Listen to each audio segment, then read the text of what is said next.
Yakin Pegi akan bebas, Susno 2J minta AF tidak kabur jelang putusan sidang pra-peradilan. AF diminta tak kabur jelang putusan sidang pra-peradilan Pegi Setiawan. AF dicurigai sebagai pelaku yang sebenarnya terlibat dalam kasus Vina Cirebon. Dalam putusan sidang kasus Vina 2016 silam, tertulis bahwa 11 nama pelaku berasal dari Ibtu Rudiana. Sedangkan saksi yang dipegang Ibtu Rudiana, Ayah Eki, adalah AF dan Dede. AF dan Dede mengaku melihat Eki dan Vina dikejar 11 pelaku di depan SMA 11 Jalan Perjuangan Cirebon pada Sabtu tanggal 27 Agustus tahun 2016 malam. AF mengaku mengenali pelaku meski melihat dari jarak 100 meter dalam kondisi gelap. Mantan Kabareskrim Susno 2J meyakini bahwa kesaksian ini pula yang menjadi salah satu faktor kebebasan Pegi Setiawan saat putusan sidang pra-peradilan pada Senin, tanggal 8 Juli tahun 2024. Mengapa saya yakin Pegi ini akan bebas?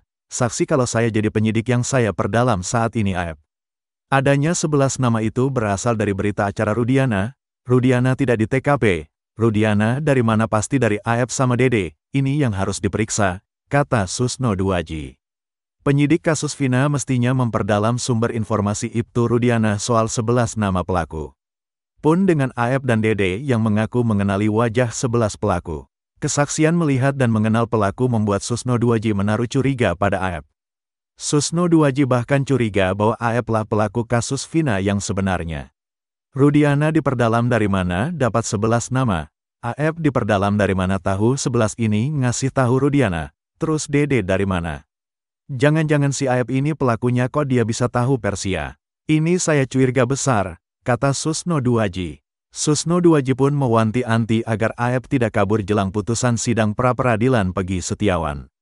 Mudah-mudahan AF tidak lari, bisa jadi pelakunya itu AF, kata Susno 2J. Bila memposisikan sebagai penyidik kasus Vina, Susno 2J mengaku akan memulai penyidikan dari nol. Susno 2J menerangkan penyidikan harusnya dimulai dari mengecek CCTV yang sebenarnya sudah dimiliki anak buah Ibtu Rudiana. Cari CCTV itu. Sudah ada CCTV anak buah Rudiana mengatakan sudah disita CCTV itu. Kenapa tidak dibuka atau jangan-jangan sudah dibuka, kata Susno 2J. HP akan bicara, kemudian CCTV akan bicara. Ada sekian CCTV disita, kenapa tidak dibuka? Kenapa tidak diperdalam si AF nih, jangan-jangan AF ini pelaku, tambahnya. Dilihat dari hasil putusan sidang kasus Vina, anak buah Ibtu Rudiana, Gugun Gumilar bersaksi telah mengecek CCTV. Namun anehnya, Gugun Gumilar mengaku belum membuka CCTV tersebut. Sementara soal AF, teman tongkrongan terpidana kasus Vina, Indra, membongkar dendam lama. Itu AF karena sama anak-anak punya dendam. Kemungkinanlah punya dendam, kata Indra. Indra termasuk salah satu orang yang ikut nongkrong di warung Bunining pada Sabtu tanggal 27 Agustus tahun 2016. Hanya saja Indra pulang sekitar pukul 21.30 waktu Indonesia Barat. Indra bercerita AF memang pernah memiliki masalah dengan terpidana kasus Vina Cirebon. Sebelum Eki dan Vina tewas, AF pernah digerebek oleh terpidana bersama warga. Kan pernah waktu itu pernah digebukin AF itu karena bawa cewek, ya AF sama Dede itu, kata Indra. Halo saudara dimanapun Anda berada, Anda sedang menyaksikan Live Viral News bersama saya Sandi Yuanita.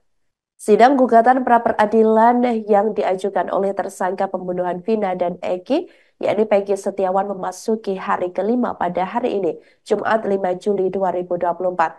Adapun agenda sidang penyerahan kesimpulan dari pihak pemohon, kuasa hukum tersangka dan termohon, kuasa hukum Polda Jawa Barat.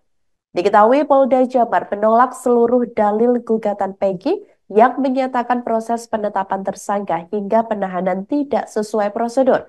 Hal itu disampaikan oleh Kepala Bidang Hukum Polda Jabar, Kombes Polisi Nur Hadi Handayani.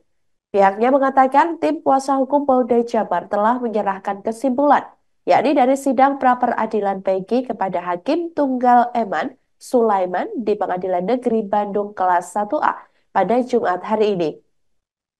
Nur Hadi mengatakan pihaknya telah menyerahkan kesimpulan yang dirangkum dalam 12 halaman kepada hakim. Menurutnya, seluruh prosedur yang dilakukan oleh penyidik di Treskrimum Polda Jabar dalam menangani tersangka Pegi Setiawan sudah sesuai dengan aturan hukum yang berlaku. Ia mengatakan tidak ada satupun dalam proses tersebut yang dilanggar oleh pihak penyidik di Treskrimum Polda Jabar, sehingga hal itu sah secara hukum. Nur Hadi menilai Hakim Tunggal Eman Sulaiman bersikap adil dan objektif memimpin jalannya proses persidangan pra-peradilan hingga hari kelima ini. Hakim pun dianggap sudah bersikap netral dengan memihak kepada, maksud kami, bersikap netral dengan tidak memihak kepada salah satu pihak. Selain itu, hakim juga membimbing kedua belah pihak tetap pada jalurnya.